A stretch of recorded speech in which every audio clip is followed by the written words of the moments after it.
Welcome to Grafted In as we continue in our weekly sharing of the Jewish roots of the Christian faith. You know, I think it's a good idea. I have Jordan, my daughter, with us today. She's usually on the other side of the camera, but while her mom's doing some other things, Jordan, welcome to the show and welcome to these weeks we share together. We're going to go back to some basics about the Christian faith and how it is rooted in Judaism. You know, Jordan, the Jews do not need Christianity to explain who they are. That's right. But on the other hand, we as Christians can't explain who we are without looking at our Jewish roots. If you have your Bible, could you look up in Romans for me?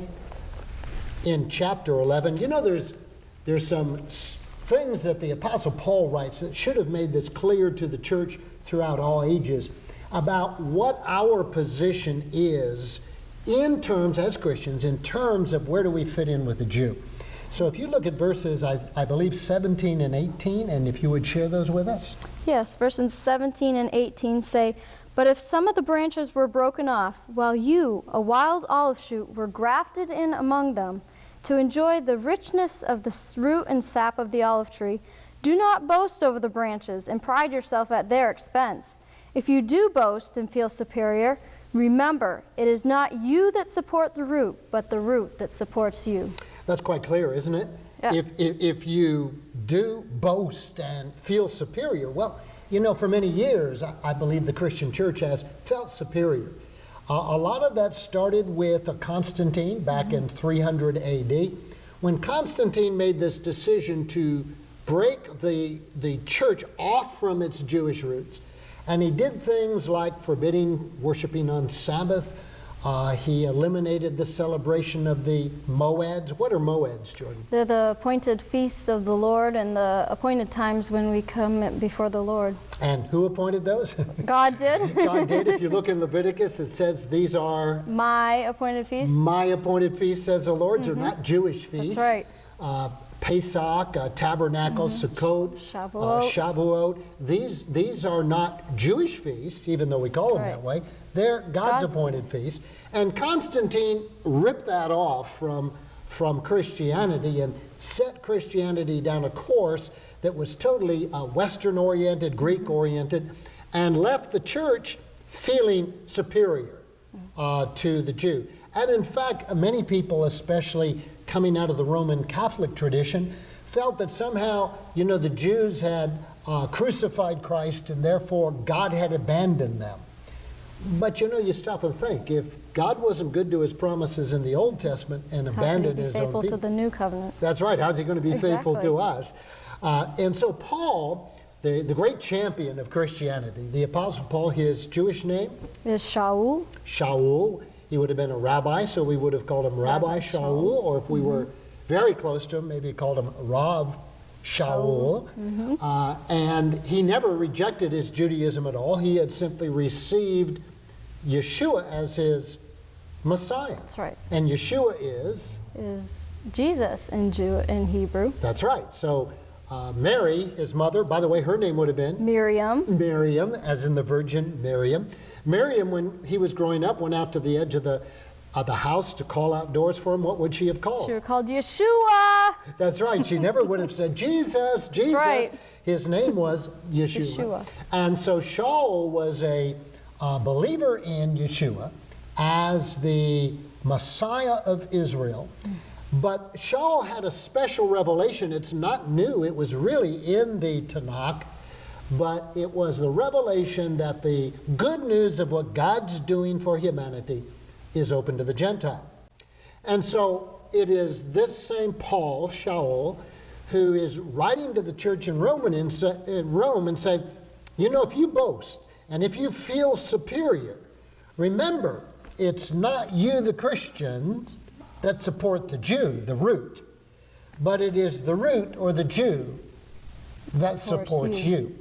Now, that one verse alone should kind of take care of the argument about why are we talking about Jewish roots? Exactly. We're going back to our roots of who we are. And so when we look at that, we discover some rather plain facts. In fact, when you hear them, you go, well, of course. but unless you hear them. Sometimes we go down this road of Gentile Christianity, and we really don't stop and think about how Jewish it is. So, as we already stated, Jesus was Jewish. And he would have worn a Talit. He would have worn a talit, and on the 8th day he would have been circumcised. And at around age 13 he probably went through bar mitzvah. Bar mitzvah. Every Sabbath, where did he go? He went to the synagogue. To synagogue to study the what? The Torah. That's right. All of these are Jewish. A lot of people don't realize that. Somehow they make him out to be a Christian, but he was so Jewish. That's right. He's so Jewish. Yeah. In fact, Christianity wasn't even around when he was there. Isn't that true? They didn't call the first believers Christians until after the early church. That's right. That's right. They were called followers of the way. Yeah. In fact, if you go through a typical Sunday school book or a catechism book, you find pictures of Yeshua, except he looks like a blonde-haired, blue-eyed Norwegian. And he was anything but. And his mother, we already mentioned, was Jewish, and she was Miriam. And his father, Joseph, was Jewish.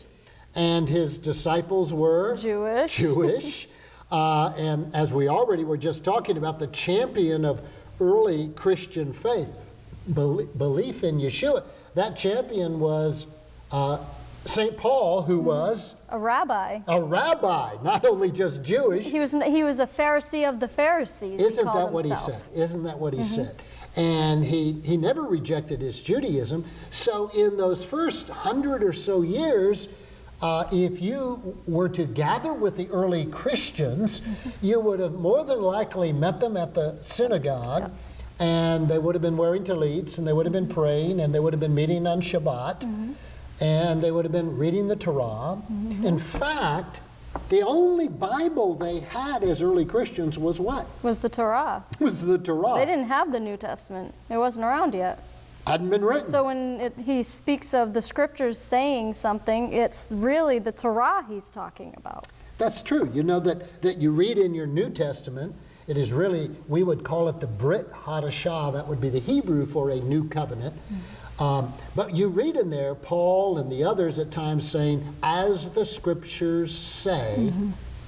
And what scriptures were they talking about? Talking about the Torah, the Tanakh, the prophets, all in the Old Testament. All in the Old Testament. The part of the book that many Christians believe has been done away with is what they were talking about the most. Absolutely. And so the early church, Jordan, was primarily a Jewish entity.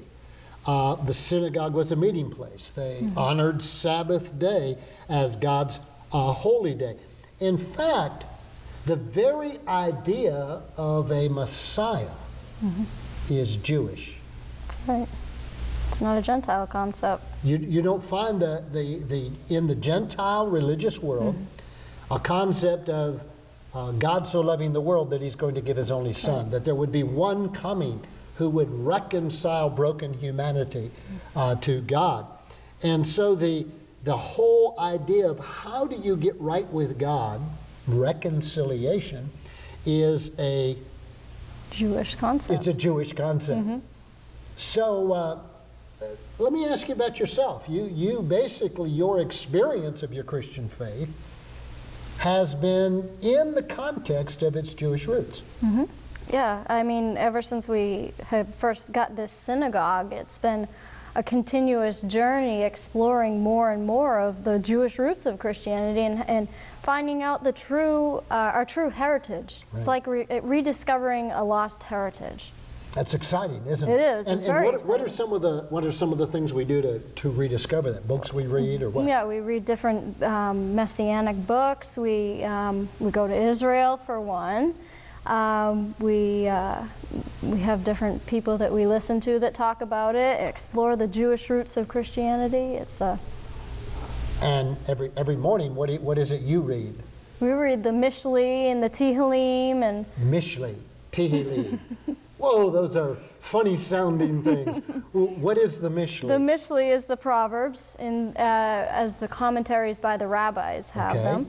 Mm-hmm. And the Tehillim is the Psalms. Okay. With commentaries. Right.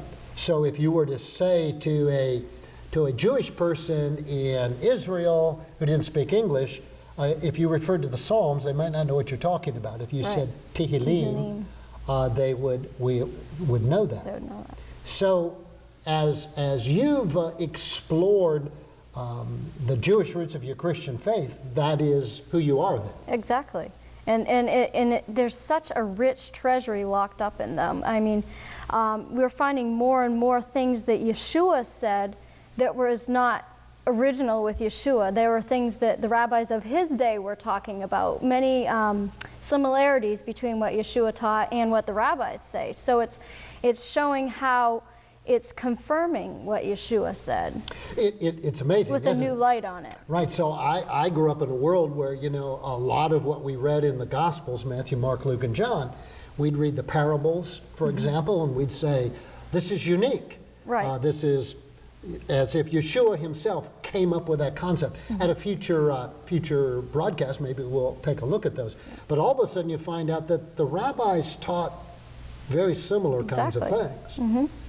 I mean, for one is the whole teaching that he did on the camel going through the eye of the needle. And that was a common teaching back then, especially after the exile to Babylon.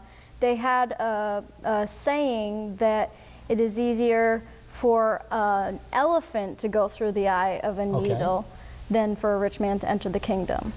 And so they changed it to an elephant because that was the biggest animal that they had there, and the biggest animal in the land of Israel was the camel. So Yeshua was teaching along with his contemporaries. Very similar concepts. Yeah. In fact, there's abundant indication that Yeshua probably lined himself up more with the party of the Pharisees.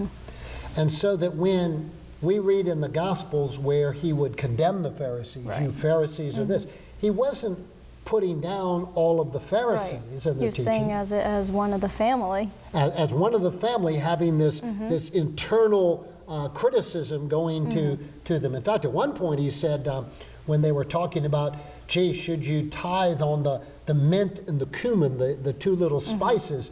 And he condemned the Pharisees that they focused on that, but they forgot he called them the weightier matters of the law, such as justice.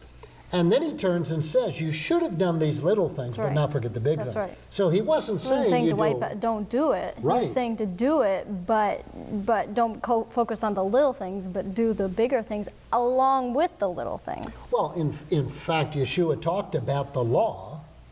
And what did he say about whether it was going to go away or not? He said that although heaven and earth should pass away, my words, not even the slightest stroke of a pen, the yud, will not pass away from my law. A yud. What's a yud? It's the smallest letter in the Hebrew alphabet. And so he says even that smallest little, almost like an accent mark. Not even one of those will have passed away from the Torah. Wow. And so that's pretty strong. That's pretty strong for the Lord of the church, Yeshua, HaMashiach, Jesus of Nazareth, to say there's not going to be one little accent mark from that Torah will be done away with until everything is fulfilled. And obviously, because the second coming hasn't happened yet, everything has not been fulfilled. It's interesting, Chuck Pierce, Jordan, in his book called The Messianic Church Arising, tells us about studying through the book of Acts to see just where the church made its break with Judaism. And he says this, quote, "The more I studied, the more it became evident that the apostles had no intention of separating from Judaism." So he went about studying, looking hard at the documents of the church to find out just where did the disciples make a decision, the apostles, that were going to break from Judaism, and nowhere in the apostolic writings, nowhere in the early church documents is there any indication at all of their desire to break away from Judaism. Right. The main argument in the church was when you become a Christian, how much of the Torah do you have to buy into? Right. And I'm sure we're going to have a lot of time to look at this. This has been Pastor Don Long and Jordan sharing with you the Jewish roots of our Christian faith.